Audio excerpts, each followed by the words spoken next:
അതിനൊന്നും ഞങ്ങൾക്ക് ശക്തിയില്ലായിരുന്നുവെന്ന് രജയോടെ പറഞ്ഞുകൊള്ളട്ടെ.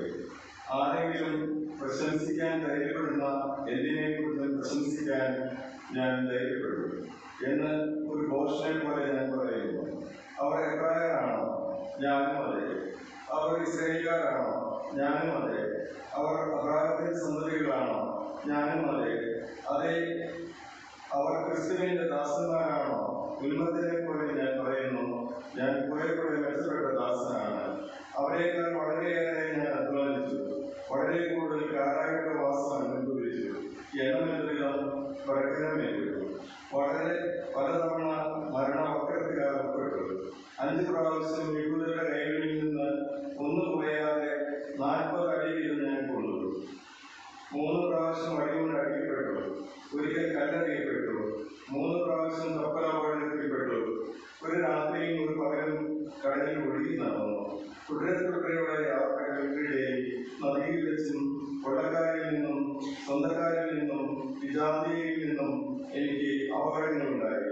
നഗരത്തിൽ വെച്ചും വിജയപ്രദേശത്ത് വെച്ചും കടലിൽ വെച്ചും അപകടത്തിൽപ്പെട്ടു.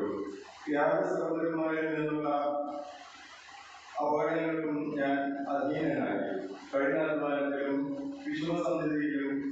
വിഷമസന്ധിയിലും നിരവധി യാത്രകളിലെ ജാഗ്രതയിലും വിശപ്പിലും ദാഹത്തിലും പലപ്പോഴും ഉപവാസത്തിലും തണുപ്പിലും നഗ്നതയിലും ഞാൻ ജീവിച്ചു. ഇവയ്ക്കെല്ലാം പുറമെ സകല സഭകളെക്കുറിച്ചുള്ള എന്റെ ഉത്കണ്ഠ അനുദിനം എന്നെ അലട്ടിക്കൊണ്ടിരിക്കുന്നു. ആര് ബലഹീനനാകുമ്പോഴാണ് ഞാൻ ബലഹീനനാകാതിരിക്കുന്നത്? ആര് തെറ്റ് ചെയ്യുമ്പോഴാണ് എന്റെ ഹൃദയം കത്തിയിരിക്കാത്തത്? എനിക്ക് പ്രശംസിക്കണമെന്നുണ്ടെങ്കിൽ എന്റെ ബലഹീനതകളെ കുറിച്ചായിരിക്കും ഞാൻ പ്രശംസിക്കുക.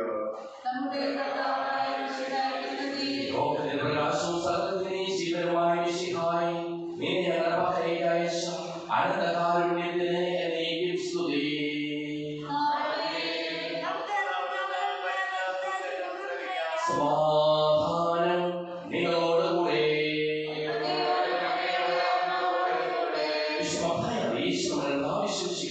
പരിശുദ്ധ സുവിശേഷം 10-ാം അധ്യായം 11 മുതലുള്ള തിരുവചനങ്ങൾ. ഏറ്റവും വലിയ അറിവ് തന്നെ കുറിച്ചുള്ള അറിവാണ്. തന്നെ കുറിച്ച് തനിക്കും ദൈവദൃഷ്ടിയിലും തന്നോട് കൂടെയുള്ളവരെ ഇടയിലും. യേശു പ്രദേശത്തിലെത്തിയപ്പോൾ ശിഷ്യന്മാർ ചോദിച്ചു, മനുഷ്യർ ആരാണെന്നാണ് ജനങ്ങൾ പറയുന്നത്? അവർ പറഞ്ഞു, ചിലർ സ്നാപയോഹന്നാനെന്നും മറ്റു ചിലർ ഏലിയ എന്നും വേറെ ചിലർ ജെറമിയ അല്ലെങ്കിൽ പ്രവാചകന്മാരിൽ ഒരുവൻ എന്നും പറയുന്നു. അവർ അവരോട് ചോദിച്ചു, എന്നാൽ ഞാൻ ആരാണെന്നാണ് നിങ്ങൾ പറയുന്നത്? ശിമയോൻ പത്രോസ് പറഞ്ഞു, നീ ജീവനുള്ള ദൈവത്തിന്റെ പുത്രനായ ക്രിസ്തു ആണ്. യേശു അവരോട് അരുളി ചെയ്തു, യോനാന്റെ പുത്രനായ ശിമയോനേ, നീ ഭാഗ്യവാൻ. മാംസരക്തങ്ങളല്ല, സ്വർഗ്ഗസ്ഥനായ പിതാവാണ് നിനക്ക് ഇത് വെളിപ്പെടുത്തി തന്നത്. ഞാൻ നിന്നോട് പറയുന്നു, നീ പത്രോസാണ്. ഈ പാറമേൽ എന്റെ സഭ ഞാൻ സ്ഥാപിക്കും. നരകവാഴൻ അതിനെതിരെ പ്രബലപ്പെടുകയില്ല. സ്വർഗ്ഗരാജ്യത്തിന്റെ താക്കോൽ നിനക്ക് ഞാൻ തരും. നീ ഭൂമിയിൽ കേട്ടതെല്ലാം സ്വർഗ്ഗത്തിൽ കേട്ടപ്പെട്ടിരിക്കും. നീ ഭൂമിയിൽ അഴിക്കുന്നതെല്ലാം സ്വർഗ്ഗത്തിലും അഴിക്കപ്പെട്ടിരിക്കും.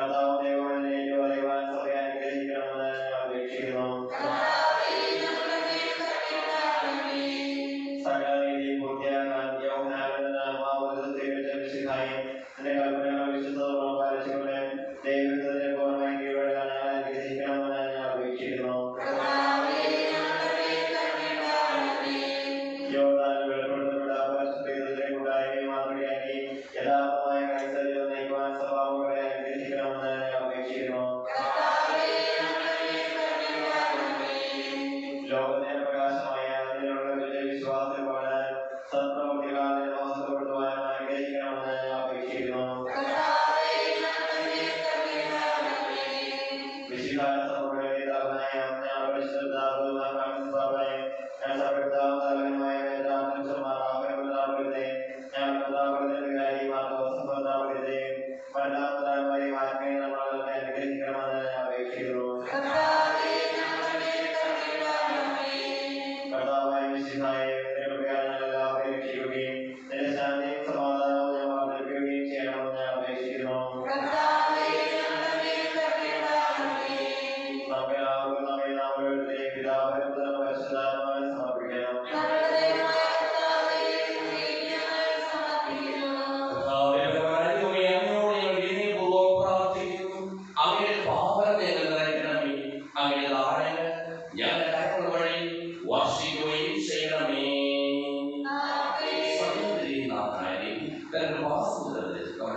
സ്വരവേദികളാ പരവേൽപ്പിച്ചതു നൽകിടുവിൻ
അങ്ങയുടെ പ്രിയപുത്രൻ ഞങ്ങളെ പഠിപ്പിച്ചതുപോലെ അവിടുത്തെ പീഡാനുഭവത്തിന്റെ സ്മരണ ഞങ്ങൾ ആചരിക്കുന്നു.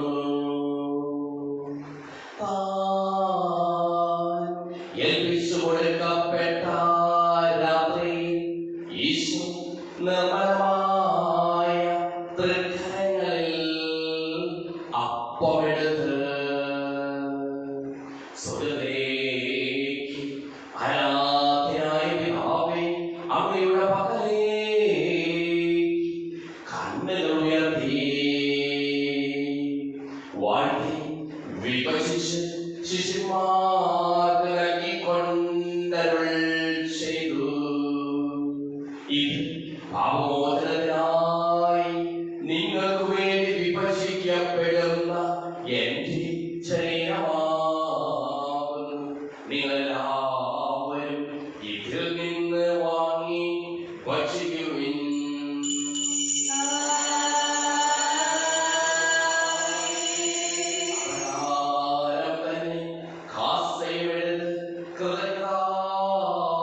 സ്തോത്രം ചെയ്ത് വാഴ്ത്തി അവർക്ക് നൽകിക്കൊണ്ടരുൾ ചെയ്തു. ഇത് പാപമോചനത്തിനായി അനേകർക്ക് വേണ്ടി ചിന്തപ്പെടുന്ന പുതിയ ഉടമ്പടിയിലെ എന്റെ രക്തമാകുന്നു. നിങ്ങളെല്ലാവരും ഇതിൽ നിന്ന് വാങ്ങി പാനം ചെയ്യുവിൻ.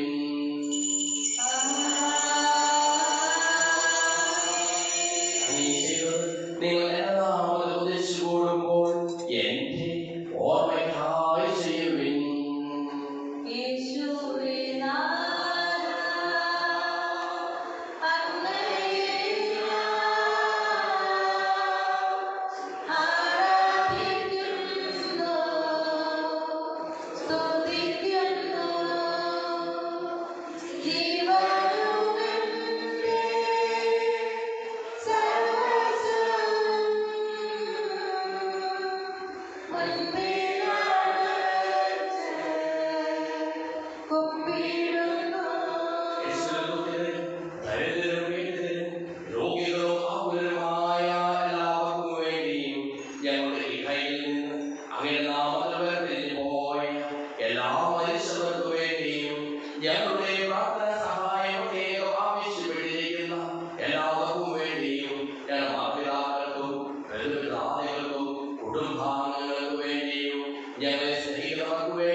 ലോകത്തിന് മുഴുവൻ ജീവൻ നൽകുന്നതുമാകുന്നു. ഇത് ഭക്ഷിക്കുന്നവർ മരിക്കുകയില്ല, പ്രത്യുത പാപമോചനവും രക്ഷയും പ്രാപിക്കുകയും നിത്യം ജീവിക്കുകയും ചെയ്യും.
പരിശുദ്ധാത്മാവിന്റെ പ്രഭാവത്താൽ സന്ദർഭവും പരിശുദ്ധവും ജീവദായകവും ദൈവികമായ